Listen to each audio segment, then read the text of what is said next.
Fala rapaziada, Matheus Cipriano aqui, sejam bem-vindos ao meu canal e nesse vídeo aqui eu quero trazer um assunto muito importante porque a gente pode estar diante de uma nova crise do petróleo, o custo de vida pode ficar ainda mais caro do que já está, então eu vou trazer aqui todos os motivos que podem nos levar a essa nova crise e também a solução para essa nova crise. Será que os Estados Unidos vai conseguir de fato retomar relações comerciais com a Venezuela? Será que a Venezuela vai conseguir se livrar do ditador Nicolás Maduro? Então, nesse vídeo aqui eu vou trazer todos esses assuntos porque eles estão relacionados e é claro que isso pode significar dinheiro no seu bolso caso você saiba interpretar as informações que eu vou trazer aqui nesse vídeo. Então, sem mais enrolação, vamos começar logo essa parada. Eu sei que é muita informação que eu trouxe no começo desse vídeo, na introdução, uma nova crise do óleo, aumento do custo de vida, que mais? Retomada de acordos comerciais com a Venezuela, uma livração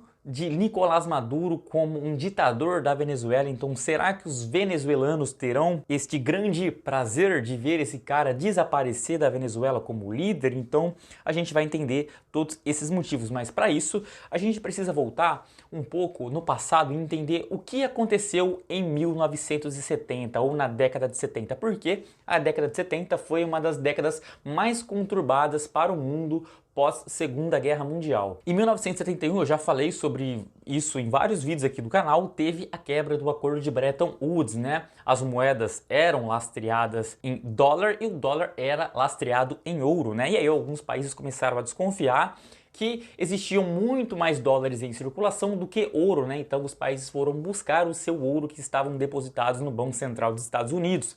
E isso forçou os Estados Unidos a quebrar o padrão ouro temporariamente, e aí a gente entra numa nova era de dinheiro completamente sem lastro. Então, após 1971, nasce um novo mercado, o mercado de câmbio, né? Um mercado onde as moedas elas têm uma oscilação em relação a outras moedas, né? Após 1971, a gente pode ver uma grande desvalorização do dólar em relação a outras moedas pelo indicador de dólar index, né?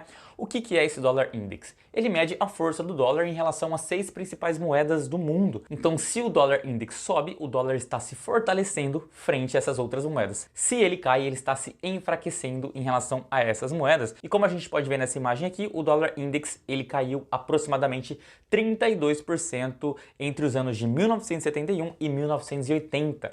É uma desvalorização muito forte e lembra que a gente está falando do dólar, então é muito expressiva essa queda do dólar. Provavelmente você já ouviu falar alguma vez na sua vida no termo petrodólar. O que é o petrodólar e como isso se relaciona com o petróleo e tudo isso que eu estou falando aqui. O petrodólar nada mais é do que a receita que os países têm quando eles vendem petróleo. Por quê?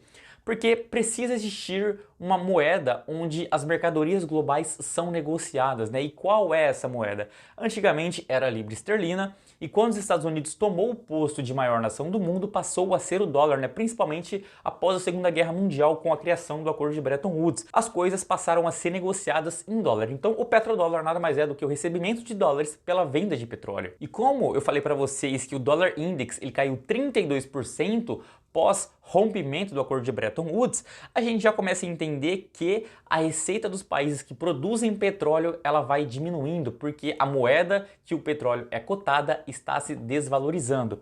E é claro que se eu fosse um produtor de petróleo, eu ia ficar prostituto da vida, ia ficar muito puto, né? E não é só por esse motivo que a gente começou a ver crises na década de 70, né?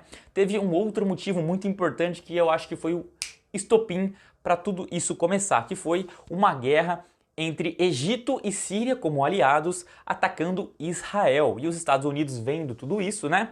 Novamente, uma forma das principais nações do mundo mostrarem o seu poder bélico, o seu poder econômico também, os Estados Unidos entra do lado de Israel defendendo o capitalismo e União Soviética entra do lado dos países orientais, Egito e Síria, defendendo o comunismo, o socialismo, né? Essa constante guerra entre essas duas ideologias. E aí então a OPEP, que é a Organização Mundial dos Países Produtores de Petróleo, basicamente aí os principais produtores de petróleo do mundo, eles decidem quadruplicar o preço do barril de petróleo, né? Por quê? Como assim eles resolvem quadruplicar? Como que eles fazem isso? Pensa que eles produzem 5 milhões de barris de petróleo por dia. E aí, por conta desses vários motivos, né, desvalorização do dólar e também a interferência dos Estados Unidos em Israel, nessa guerra de Israel, eles falam assim, pô, os Estados Unidos está de sacanagem, né, vamos fazer esses caras se ferrarem um pouquinho? E aí eles vão e cortam a produção de petróleo que antes era 5 milhões para 1 milhão. O que vai acontecer? O preço do petróleo vai disparar. Então o barril de petróleo saiu de 24 dólares para 64 dólares em poucos meses e para 140 dólares em alguns anos, né? Então o preço do petróleo aumentou muito e como consequência a gente começa a ver ondas inflacionárias nascerem nos Estados Unidos, né? Principalmente em 1970, que é reflexo de muitos dólares que foram criados antes de 1970, né? Durante a década de 50, 60 ali. Depois a gente tem uma nova onda inflacionária em 1975 e uma nova onda inflacionária em 1980, né? Muitas dessas ondas aqui alimentadas por esse aumento no preço do petróleo. E isso ficou conhecido como a primeira grande crise do óleo ou a crise do embargo do petróleo, né? E por que eu falei tudo isso, né? Porque é importante que a gente entenda o passado do petróleo, né? Como ele influenciou em crises anteriores, né? Principalmente em relação ao aumento de custo de vida dos cidadãos americanos, não só dos Estados Unidos, mas ao redor do mundo, para a gente entender a situação atual do mundo, né? A gente está à beira de uma nova crise do petróleo, de um novo embargo do petróleo. Por quê? Desde que a Rússia invadiu a Ucrânia, ela sofreu diversas sanções, vocês já estão cansados de saber disso. Muitas sanções relacionadas a congelamento de contas bancárias da Rússia denominadas em dólares, mas também uma outra muito importante foi o boicote da importação de petróleo russo, né? Porém, isso causa vários problemas. Por quê? A Inglaterra tá um frio desgraçado, tem neve para tudo quanto é lado, gás natural que vem da Rússia está extremamente caro, então os países perceberam que proibir a importação de combustíveis fósseis da Rússia num inverno que está sendo cabuloso não é a coisa mais sensata do mundo, porque isso vai aumentar ainda mais o custo de vida nas nações desenvolvidas, em toda a Europa e também nos Estados Unidos. Então, eles tiveram uma nova ideia genial. Qual foi essa ideia genial? Vamos tabelar o preço do petróleo russo. Parece que o mundo ocidental não entendeu ainda que Vladimir Putin tem uma cabeça diferente. E como isso aconteceu, né? Estados Unidos e nações desenvolvidas, europeias, olharam e falaram assim, não faz sentido a gente proibir a importação de petróleo russo. O que a gente pode fazer? Vamos tabelar o preço do petróleo russo agora, né? Vamos falar que os países não podem importar petróleo russo, comprar petróleo russo acima de 60 dólares o barril. Dessa forma, a gente ainda mantém uma oferta de petróleo no mundo, a gente consegue dessa forma amenizar a elevação do custo de vida e ainda assim a gente limita as receitas que a Rússia vai ter com a exportação de petróleo, né? Somos gênios, somos muito inteligentes, né? E aí, se algum país descumprir essas regras, né? Se ele comprar petróleo acima de 60 dólares o barril, ele simplesmente não vai conseguir acessar serviços que são vitais para essa indústria, como, por exemplo, seguro de carga de navios que transportam o petróleo da Rússia até países do Ocidente. Isso é genial, né? E aí, isso é conspiração minha, tá? Eu tô viajando aqui, mas caso um país compre o petróleo acima de 60 dólares, ele não respeitou as regras desse tabelamento de preços, e aí os Estados Unidos, né, e outros países podem simplesmente ir lá e afundar esse navio. Isso pode acontecer, eu não duvido mais de nada. Eu tenho 26 anos, eu achei que eu nunca veria as coisas que eu estou vendo atualmente, então eu não duvido que isso possa acontecer. Eu até falei isso porque se acontecer, cabe até um corte aqui que vai ficar bem maneiro, né? Mas é muito fácil do Vladimir Putin conseguir contornar esse problema, né? Novamente, o mundo ocidental acha que eles têm o controle sobre o que acontece na Rússia, mas não tem, cara. Não tem e já deveria estar claro que eles não têm. Por quê? O Vladimir Putin pode simplesmente falar, beleza, top, vocês querem me ferrar? Eu simplesmente vou cortar a produção de petróleo aí vocês vão se lascar, porque o preço do petróleo vai disparar e a inflação no país de vocês vai chegar nas alturas, muito mais do que já está. Então é muito fácil do Vladimir Putin conseguir resolver esse problema. Inclusive, ele já falou que a Rússia poderia fazer isso. Então, a parada tá muito doida, né? O mundo tá pegando fogo e a gente tá, de fato, à beira de uma nova crise do óleo. E para conseguir contornar tudo isso, é só buscar uma solução muito simples, que é ficar independente da energia que vem da Rússia, né? Ficar independente do gás natural e do petróleo que vem da Rússia, né? Mas, cara, é muito difícil porque a Rússia, como eu falei, ela tem aí 11% de participação na produção global de petróleo, então é um player muito relevante e antes de todo esse rolê acontecer, né, dessa guerra toda acontecer, a Rússia ela exportava mais de 3 milhões de barris de petróleo por dia. Então é muito petróleo que está deixando de chegar no mundo ocidental por conta dessas sanções. Então, cara, é um buraco muito difícil de ser tapado. Para conseguir resolver todo esse problema, então, Estados Unidos, malandrão, maior nação do mundo, que tem grande influência global, abriu o mapa e falou: como que eu resolvo essa parada aqui? E se você não sabe, a Venezuela, ela tem a maior reserva de petróleo do mundo, 300 bilhões de barris de petróleo como reserva. Então é muito petróleo, cara. Inclusive eu falei sobre essa possibilidade no meu Instagram meses atrás, que para conseguir resolver essa crise energética, os Estados Unidos poderia se voltar para a Venezuela, né? Só que no meu quadro foi um quadro mais apocalíptico, né? Eu falei que basicamente os Estados Unidos podiam invadir a Venezuela, tirar Maduro do poder e implementar o capitalismo na Venezuela, né? O que eu acho que seria melhor do que manter esse crápula no poder. Enfim, e aí, então, os Estados Unidos pode retomar sanções comerciais com a Venezuela. Mas como assim retomar? Existia algum tipo de parceria, algum tipo de acordo comercial com o mundo? Sim, existia até 2018, né? 2018 tivemos as eleições na Venezuela, onde Nicolás Maduro, coincidentemente, né, ele foi eleito, só que especula-se aí na boca miúda que foi fraudada as eleições, né? E aí então o ex-presidente Donald Trump impôs várias sanções à Venezuela, como tirar a Venezuela do mercado internacional de petróleo, paralisar as operações de petrolíferas americanas na Venezuela, como a Chevron. A Chevron opera na Venezuela desde 1926, então a Chevron viu de fato o país se transformar do vinho para o esgoto, literalmente o país ficou uma merda durante todo esse tempo.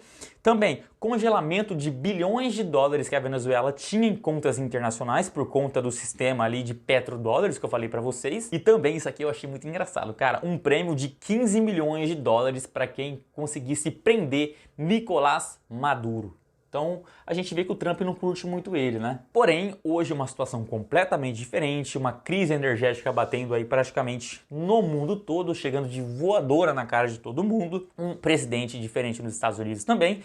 Então, algumas coisas começaram a mudar, né? A administração de Joe Biden, ela deu sinal verde para a Chevron voltar a operar na Venezuela. Como eu disse, ela opera lá desde 1926, então a Chevron agora pode voltar a operar na Venezuela sob algumas condições que eu vou falar aqui, né?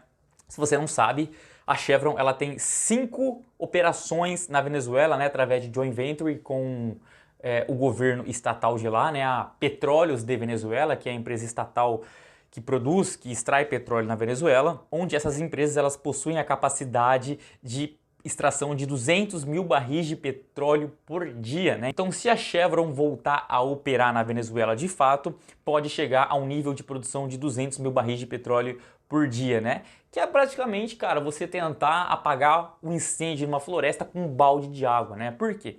Como eu falei para vocês, a Rússia exportava 3 milhões de barris de petróleo por dia. E a gente está falando aqui de aumentar a oferta de petróleo em 200 mil barris de petróleo. É a solução da crise? Não é a solução da crise, né? Qual seria a solução da crise? Ah, Matheus, você falou que a Venezuela ela tem uma reserva de 300 bilhões de barris de petróleo, né? Então, pô, é só aumentar a capacidade produtiva? Mas aí, meu irmão, eu como um acionista da Chevron, eu não quero que ela faça essa cagada, né? Por quê? Porque, meu irmão, olha o governo da Venezuela, olha o que ele fez com o país, né? O país hoje está uma desgraça, literalmente uma desgraça.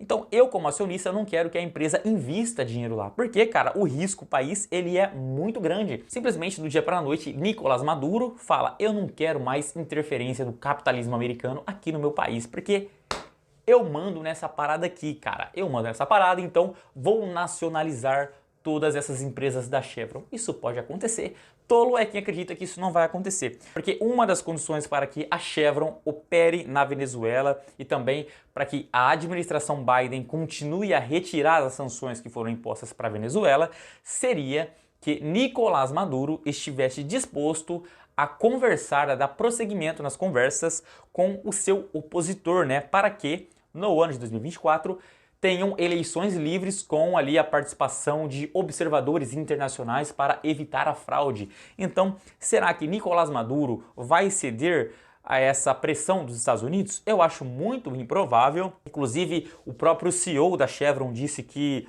Muita coisa precisa acontecer para que a empresa volte a operar de fato lá. Por quê? Porque atualmente a capacidade de produção dessas empresas da Chevron, ela não é de 200 mil barris de petróleo por dia. Ela tem uma capacidade máxima, né, a estrutura. Porém, ela está sem operar no país há 3 anos, então as condições ali de tubulação, elas se deterioraram, precisa fazer toda uma manutenção, precisa gastar dinheiro ali. Então não é chegar lá e começar a operar, precisa fazer um investimento, né?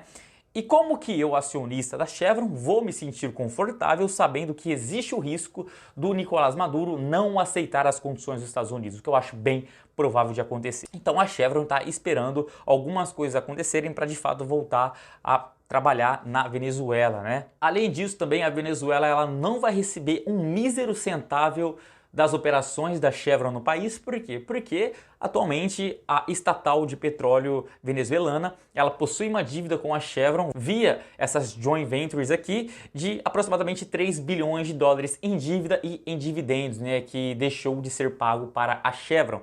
Então, a Chevron também acha justo que a Venezuela não receba nenhum centavo até que essa dívida seja quitada. Por quê? Porque basicamente a Chevron tem aí um investimento de mais ou menos uns 4 bilhões de dólares que ainda não foram recuperados na Venezuela. Então é mais do que justo que a Chevron não pague pelo petróleo venezuelano até que essa dívida seja quitada. Isso, palavras da própria Chevron, tá? Não sou eu que estou dizendo, é a própria Chevron. Então, aumentar a capacidade produtiva para conseguir resolver essa questão de crise energética, desabastecimento de petróleo, é muito improvável num país como a Venezuela. Então eu não contaria com isso, tá? Isso também serve como um alerta para o Brasil, porque Lula foi eleito presidente do Brasil, já falou de alguns nomes ali para assumir a presidência da Petrobras, nomes políticos, não nomes técnicos, e isso me deixou puto da vida porque mostra que o PT não aprendeu nada com os seus erros do passado, vai voltar a ser o que era antes, eu acredito que isso vai acontecer.